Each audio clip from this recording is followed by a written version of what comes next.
Hey everybody, welcome to the show. So Craig was counting it was loud, and we still all missed it. Except Aida's shoes ready, okay? No, I'm still They there. ready. I'm always getting ready on air. I'll be in the middle of Jank talking, I'll be like, I'll see the flyaways. It's really bad. I always look disheveled when I'm on the TYT. You can't see flyaways on this too tight over background. there? I don't know, man. I just bought this shirt at J. Crew this morning. I just bought this shirt, and I have a question. Okay. Does it smell? It smells weird, right? Yeah, it does. You got that at J. Crew? I bought this at J. Crew. It's the only place I buy clothes. I like to solve problems as quickly as possible. And when I was about 19, I was like, I'll just buy stuff at J. Crew. That's all I'm doing. Do you know what? What? No, it smells like Crossroads. What's that? The high school? The secondhand store. Oh, does it? You know what? You're right. Because they were having exactly a what it smells big like. sale. Someone brought it back. And sometimes when they do that, they ship things in, like from a warehouse. Because it's like gonna be a big blowout sale. And so maybe they just came out of a box. Somebody didn't bring it back. That's just how it smells, like it came from the manufacturer that way. There you go. Can I eat while we do this? Smells like mothballs a little bit. Hungry. I'm fine. I agree with you. I'm pretty sure. I was pretty I'm sure. not trying to make you self-conscious though. Looks like you're looking at me like you are. No, You're like, I love you. I think you're perfect just the me way too. you are. I love both of you. Yeah. That's a weird face to make back. My mouth was full, sorry. Okay. I was trying not to be on the camera. Oh, you eating the I woke up this morning to an really email good. from J. Crew that said it's 40% off today, and it dictated the first 5 hours of me being awake. I love that you're drinking a Capri Sun. Yep. You just called him perfect, see? Lies. This is left. I had a Is it whole. so bad for you? A lot of like Don't ruin this. What's wrong with Capri Sun? everything. I think it's bad for you. You're going with your gut, and there's plenty of reasons to believe Capri Sun's bad for you. First of all, what thing that's good for you comes in a pouch? That's true. That's true. What else comes in a pouch? A baby kangaroo. I want one. Those are good for you. No, those are so high in calories. I want a baby kangaroo. Do you ever see those like fighting kangaroos? Like I'd love to see a kangaroo beat a man's ass. you do. That was a thing. This is my favorite. That's not just in cartoons, by the way. No, on video fights. I love when a kangaroo beats the shit out of a man. It just makes me so happy. Because it's usually a man that's like, that bosses up on a kangaroo. Like you can see them, they always do this thing right here, like that right there. And then boom, the kangaroo just knocks them out. And it's just like, bam, sit your ass down somewhere. Can we talk about these past few weeks and how they've been? I want to know. Oh, wow. You have a Netflix special and it is so funny. I think I've watched it 4 times now. Thank you. You know I love to be funny in your presence because you so make me feel funny. like Eddie Murphy. Like, Eddie Murphy before he was hating on Bernie Mac, but Eddie Murphy. Eddie Murphy's coming back. Hurrah. Okay. Yeah. I genuinely don't know how to interpret it. I'm not sure. I have an idea. I love Eddie Murphy. I'm mad at him today because he was talking about Bernie Mac because Jerry Seinfeld said. Oh, today? Yeah, I don't know when it happened, but Jerry Seinfeld said that he thought Bernie Mac was one of the funniest people ever. And then Eddie was like, I don't know if he was the funniest ever. I don't think he's one of the greatest. And I'm just, you don't get to say that. Comedy is just subjective and you can't just say, first of all, we already give you so much based on the fact that you did 2 comedy specials, right? And I still bow down to you as a king. How could you do that to Bernie Mac? He's no longer with us. It was like, yeah. It's so easy not to say, It's so easy to say, yes, he was great. Or you can say, not to me, but to say that he's not is not okay. Because to some people, Eddie Murphy is not. A lot of people think Charlie's funnier than Eddie. And by a lot of people, I mean me. That's you. Just kidding. I really like Eddie. So I wouldn't say. What did he say? What did Eddie Murphy say? He just said he didn't think that Bernie was one of the greatest of the comics. Oh, that's aggressive. That he wasn't in the top 4. Yeah, and he kept doubling down. And you know what's funny is that when Eddie Murphy announced that he was coming back, I was one of the people defending him because so many people were like, he's gonna bomb. Like, he's not gonna do well. He can't just do what he was doing back in the day. And I was like, hey, that's Eddie Murphy. And so I'm not gonna down Eddie Murphy or berate him, because then I would be guilty of doing what I'm upset about him doing. But what I will say is that I hate when comedians down other comedians. It's weird. I think it's unnecessary. It just reeks of insecurity. And I'm not saying that Eddie Murphy is, because he has no reason to be. But I just think tiny nipples. Really small nipples. I don't know if anyone watched that video. Yeah, he's got really small nipples. That's probably. Oh, the Remember the Time video. Is that what it is? I'm thinking of the like, what is it? What's his song? He had a song where he's like flying in the air. Party all the time? Party all the Interesting time, takeaway. party all the time. Did he fly in the air? I think that's the background, but also in like Coming to America, which I watched recently. He's got small nipples. I was just picking something. I thought it would be funny to say like something random about Eddie Murphy, to say he should be, because he has no reason to be insecure whatsoever. Right. Yeah, none. He's at the top. People were like, oh my gosh, how is he gonna be able to handle it, because Raw and Delirious didn't age well. And Dave Chappelle was like, hold my beer. Oh man. Did you see it? I haven't seen it yet. You hate when I make myself laugh. I actually like it because you like Can't do that. realize They're you're good making for you. yourself laugh halfway through your line, and then you just kind of ease into the landing. Because he said, hold my beer. And you're looking at other people. Okay, back to you. Okay, Yeah. thanks. We're off track here. It's okay. I always do that. I'm like, get it over there. Here's what I'll say. I'm so humbled by all of the support that I received, because it's been overwhelming, honestly. Thousands and thousands of people have reached out. And what's most humbling has been so many comedians who I respect that said, that's a really good piece of art. Like, you did a great job. It is not, like some people's stand-up is just a bunch of jokes in a row.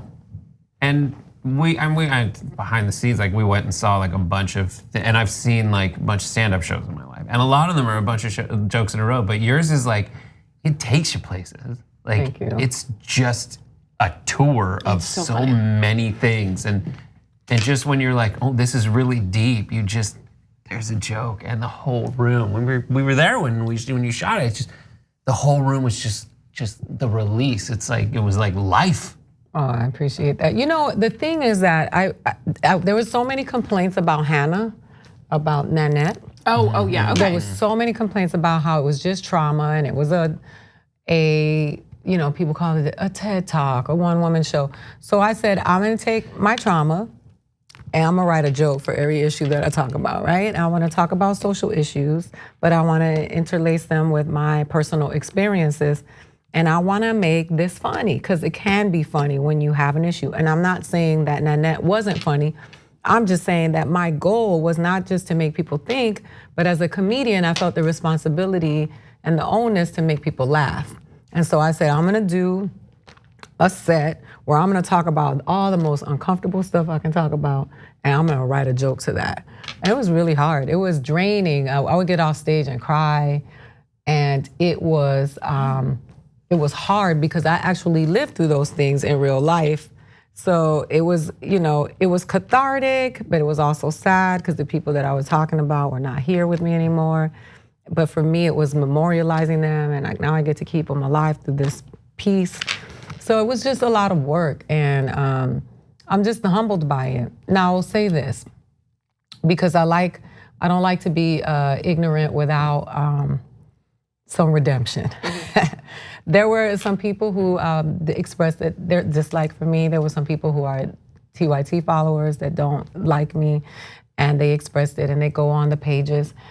I really want to address those people, because I respect the Young Turks, and I respect the people who support the Young Turks, and I appreciate you supporting the Young Turks, even if I'm not your cup of tea. What I will not allow is you coming to my world, my space, my page, my post, and thinking that you can just bully me with your opinion and think that I'm just gonna sit there and tolerate it because you're a TYT supporter or any other reason, because it's not okay. Especially when it's a bunch of white guys telling people not to watch me and that they don't think I'm funny because they don't like me, because they don't like my strength, and because they don't like the fact that I am a woman of color who stands in in her strength, and it bothers you because you can tell. Because you know what? I don't like country music. I just don't. And I don't go to Garth Brooks's page and I'm say, leaving. I don't go to Garth Brooks's page and say, hey, quit country. I hate it. I just don't do that. So I always feel like people who occupy spaces to make other people feel bad usually don't feel good about themselves. So that is what I want to say, is that if you're in a dark place, if you're feeling bad about yourself, if you're angry, if you feel like you're shut out, if you feel like you're invisible, that's why I'm a comedian, because that's how I felt.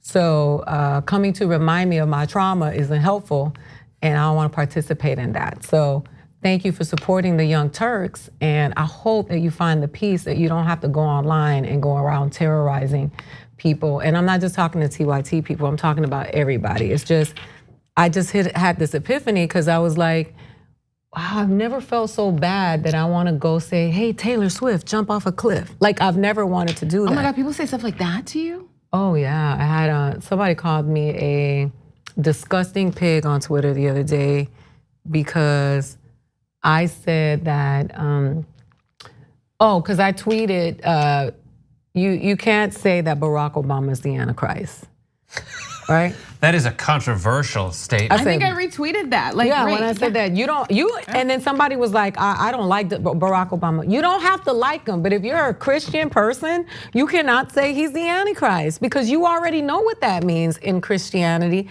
and it's not okay for you to demonize him because you don't like his politics.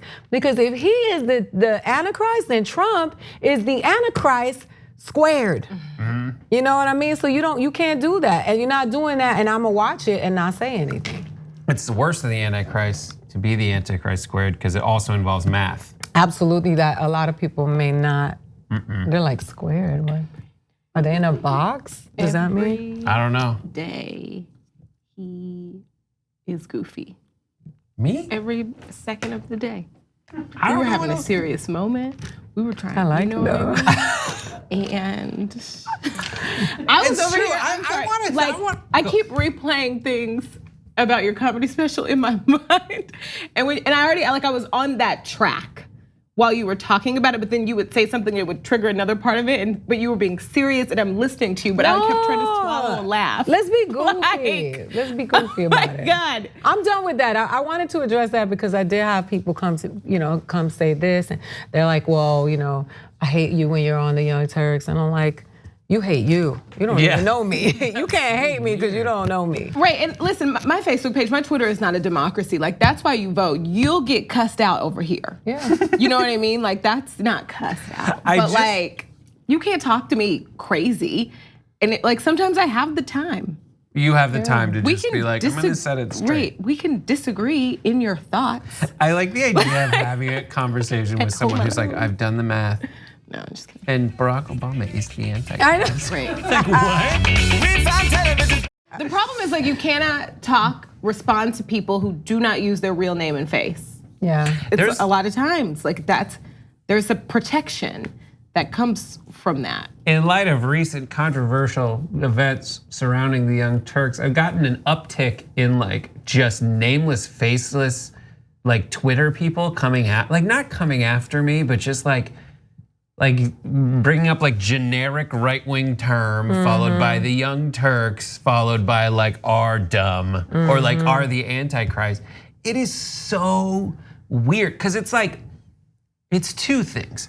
On the one hand, you want to say you must have a lot of time on your hands to do this, but then you think of how much thought they actually put into it, and it's you must have 4 extra seconds, and for me, 4 extra seconds, I'll check my Instagram. For them, 4 extra seconds is who's the Antichrist today? I'll just go tweet something angry at someone that's my perceived enemy, for the hopes that they'll just take a second and just go.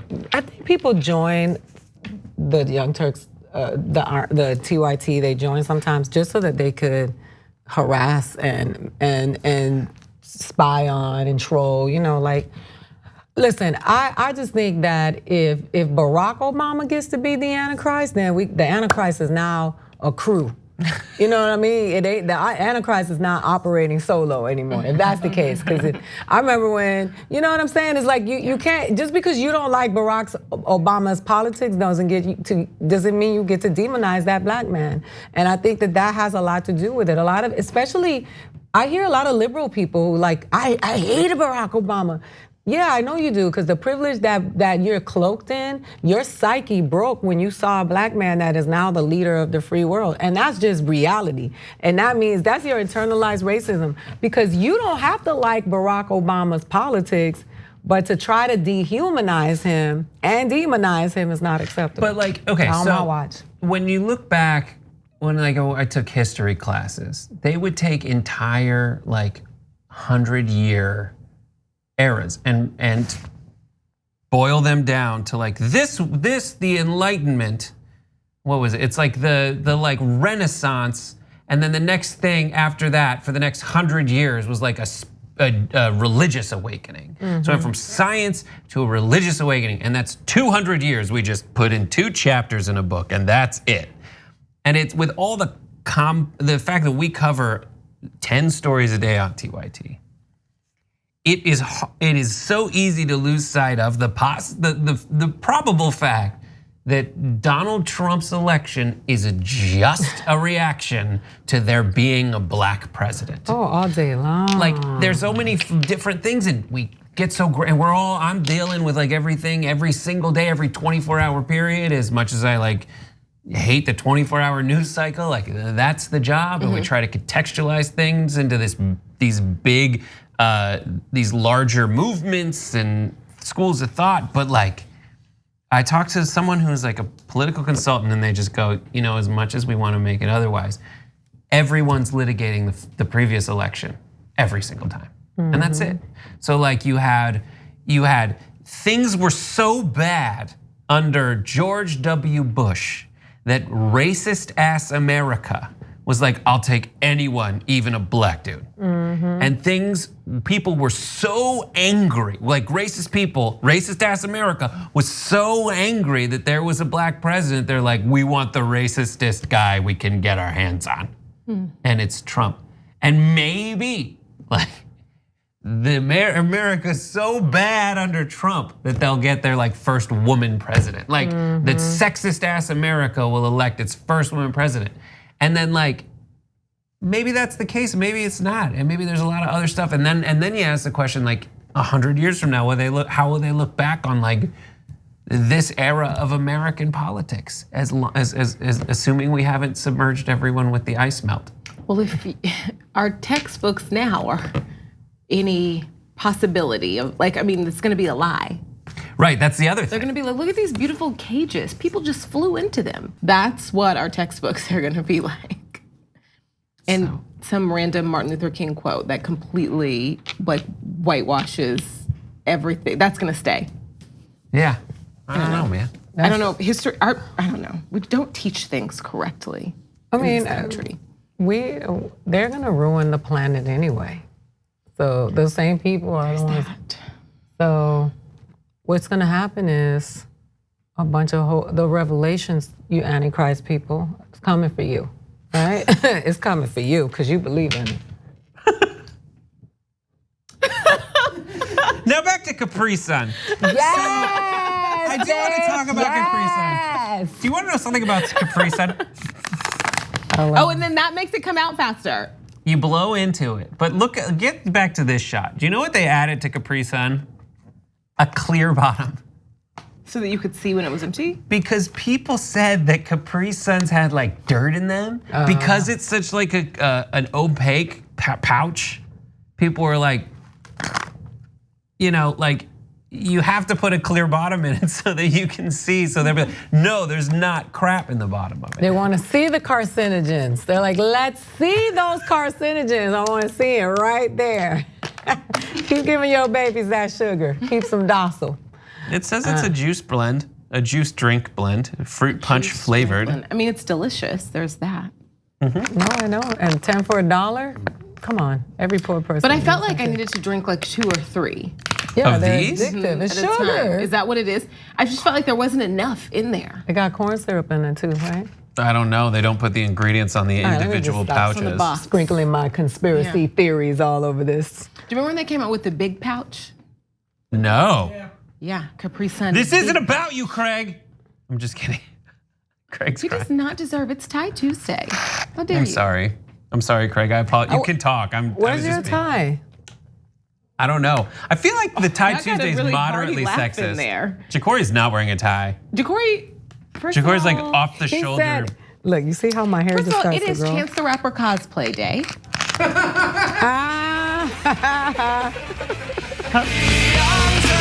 Chance the Rapper was on the Breakfast Club yesterday. Was he? Yeah, How'd that go? it went well because it was all over the place. I like Chance the Rapper. You did? Yeah.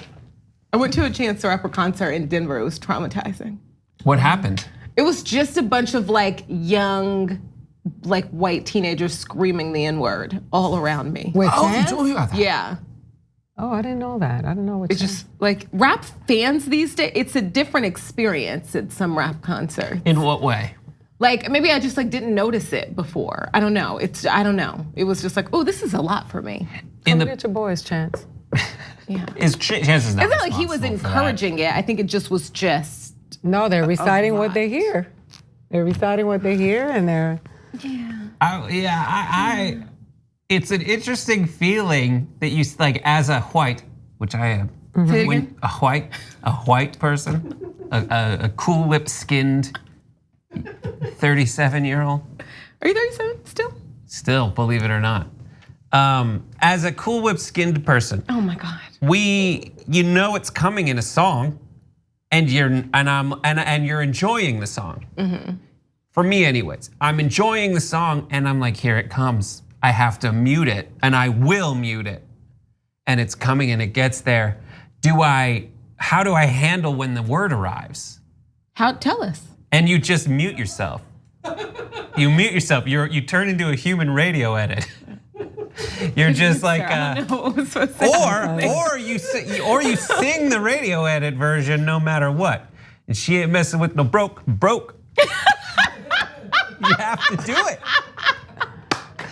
Y'all But- tweet me. How do you guys handle when the N-word comes up? I want to hear white people. Send me a tweet. I will retweet these if they're funny.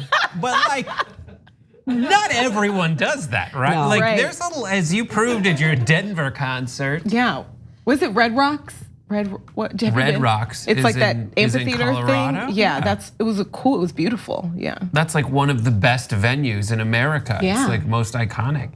But I went to high school in the Valley where there were a bunch of like 5'2" white girls driving Ford Expeditions. That was like the theme That of the was the school. thing. That's a big car. What school did you go to? Chaminade. Oh.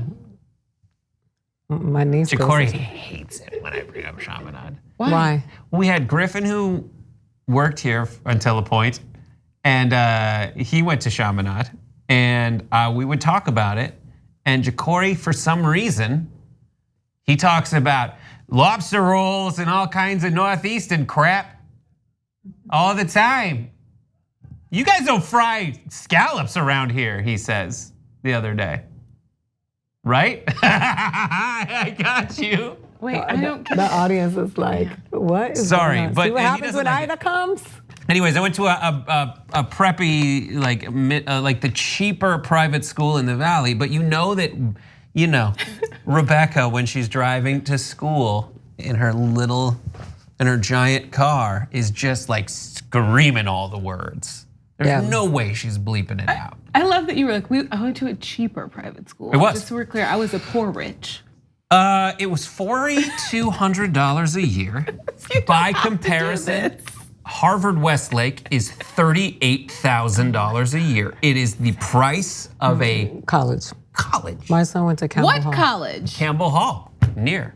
Oh What do my you mean God. what college? A private college.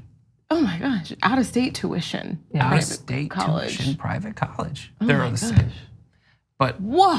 yeah, so people were, that is a thing. And we used to go to Harvard Westlake because we played against them and we would just steal everything. Those kids look stressed out. They look would really you stressed steal? out. Like, I don't know, basketball shorts. Yeah, that's cool. That's it. Yeah, they had a lot. I went to visit that school for my son, and the kids were on stage with like coffee cups and their legs were shaking. They were anxious and nervous. They kept looking at their like phones because they were so under so much pressure for that independent test that they have at Harvard Westlake. What's that? They have their own like test that they take there that is not like the independent schools like Chaminade and Campbell Hall. All of them have a test that's like a standardized test, but Harvard Westlake has its own test. Oh. And that makes the kids really anxious because they have to perform on these high levels. But it's like there was a kid at that school who was so stressed out that he beat his girlfriend with a hammer. Jesus. It was like I was like, damn, did he fail the test? Like, what happened? Yeah, he failed a lot of tests that day. Unwell. Like, can't do that right? stuff. Yeah. Yeah. Yeah. Can we talk about Dave Chappelle? I do want to hear about it. You wanted to talk about this today. And we were talking about it a little bit, and then I have to go visit Helen. You makeup, and you guys aren't ready for it. You look so good. I love when did you get that video I sent you? I haven't watched it yet, but I assume it's like this when you asked. It's like that. And I'm he just always like gasses me up when I say something negative, and I appreciate it. You look great. Thank you. Pile on. So what's this day? So Dave Chappelle has a new special out? A new special. It's called Sticks and Stones, and he basically is complaining about cancel culture. And I think, and I wish I had the article up because he calls it. I'm gonna find it in a little bit. I'm gonna find it. Take it away, Brett. He has. So you brought this up. I'm just gonna. Okay, I'm just gonna buy time. He has a cancel. I'm opening my J. Crew catalog. Dave Chappelle's a comedian. You may know him from such hits as Men in Tights. Take it away, Brooke. He had 4 specials that came out. I started laughing. So I watched his other specials, and he had different kinds of specials. There were a couple moments. Yeah, like in the most recent ones before this, people were like, "Oh, whoa." It's interesting, like, but so you brought it up. What he just said? What, like he thinks cancel culture's bad. Yeah, I agree with that. Made some jokes about Michael Jackson's the rape allegations, the child rape allegations, saying essentially, like I don't want to. You can't really paraphrase a joke, but like saying one that it wasn't true, and if it was true, wouldn't you want to be the kid that was right? Like, and you're giggling, that's and funny. that's the point. Like, that's it. I love how those jokes end up in articles. Like we were kind of talking about this. There's like someone had to in the article about Devin Nunes suing like a fictional cow. Be like, the fictional cow mentioned how Donald, he was spending so much time, quote, gobbling President Trump's balls, end quote. And it was found to be inappropriate. Like someone's writing it up in an article, making it so different from the way it was delivered in a comedy club. So he called it celebrity hunting season. That's how he refers to cancel culture. And someone pointed, I wish I had the name, somebody pointed out on Twitter how it's fascinating that someone is so angry about cancel culture, someone who has never been affected by it. Never, he's just making more money and having a bigger platform. It's Dave Chappelle. He will never be canceled, he's uncancelable. Well, we kind of mentioned this in the office, he's self-canceled. Right. I worked at his talent agency when he signed the $50 million deal with Comedy Central. And it was like the biggest thing in the universe. And it was literally the biggest thing that anyone had ever signed with a cable network. It was a huge deal, and the agent used to literally, who signed it. Wait, save that. Okay. Coming up when we come back, right? Exclusive Chappelle stories. Exactly. All right, thanks for watching this free clip of Old School. Don't forget to become a TYT member today for the rest of the show and for more exclusive content throughout the network. Join now at tyt.com/join.